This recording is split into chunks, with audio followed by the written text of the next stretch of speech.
Attorney Lorna, una, responsibilidad ba ng gobyerno na siguraduhin may mauuwian, halimbawa, ang isang lumalaya?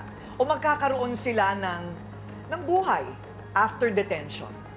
Kasi yung meron tayong tinatawag na maikli lang, no, yung 5 pillars of justice, no.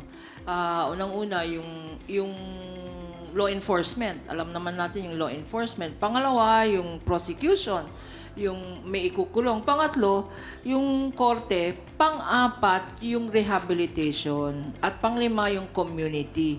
5 pillars of justice dyan. Kanya, ang mahalaga is hindi lang forgive and forget. Dapat nagsilbi na siya eh. Minor siya, nag-serve siya ng 4 years, pwedeng hindi siya guilty, or guilty man siya, hindi niya alam yung consequence na ginawa niya. So, dapat merong Alalay. DSW yan. Correct. All of government approach. May livelihood.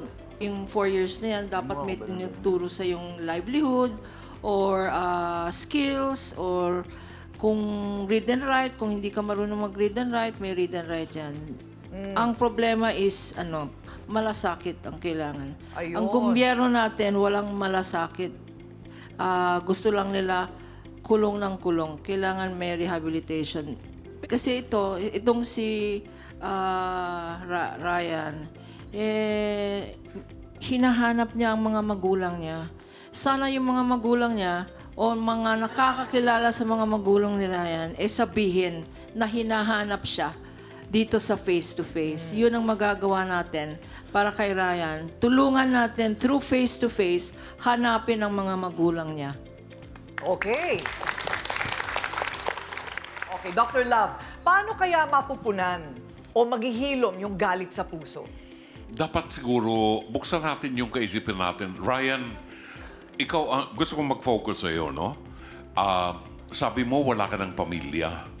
Alam mo, when I was younger, nung high school ako, ang turo ng tatay ko sa akin, iba ang acquaintances sa friends. Yung nakikita mo lang na ganyan, acquaintance lang kayo noon. Pero ito, 14 na taon kayo, Ryan, na magkakaibigan. Kaibigan talaga. Sila na ang extended family mo. Siguro, hindi mo lang naunawa, hindi mo lang naintindihan, sumama ang loob mo. Kasi, hindi mo rin masisisi si Cads dahil sa edad na 14 anyos, hindi naman niya alam na pulis yun eh. Nagtatanong lang sa kanya, itinuro niya, walang mali siya. Unfortunately, guilty or not guilty, inaani natin ang bunga ng ginawa natin. Kung may ginawa tayong masama, pagpabayaran natin yon. Now, ilagay na natin yon sa kahapon. Tapos na yon. Hindi tayo pwedeng mabuhay sa kahapon. Kailangan mag-move on tayo. Ayan ang 3 mo pang kasama at kaibigan na ngayon ay nagsa-celebrate. Tontuwa itong 2 kasama niyong to dahil magkakasama kayong 4 ulit, no? And I can feel, bago matapos ang programa, magkakapatawaran tayo. Walang dapat ihingi ng tawad, no?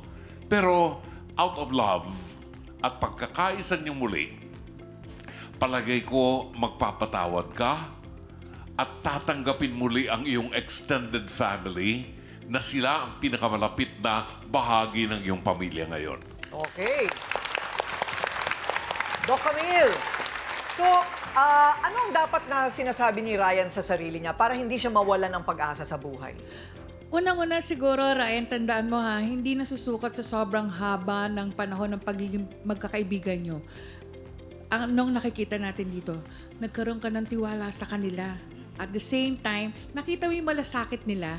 Pag malalim ang tiwala at malasakit sa kaibigan, malaking factor yun para sabihin natin, maibsan niyang kalungkutan na yan. Kumisan, sasabihin natin, mas gusto ko pang magkaroon ng kaibigan kaysa kamag-anak. Bakit? Dahil kasi sila pinagkakatiwalaan ako, tapos tapat sila, at meron talaga silang malasakit.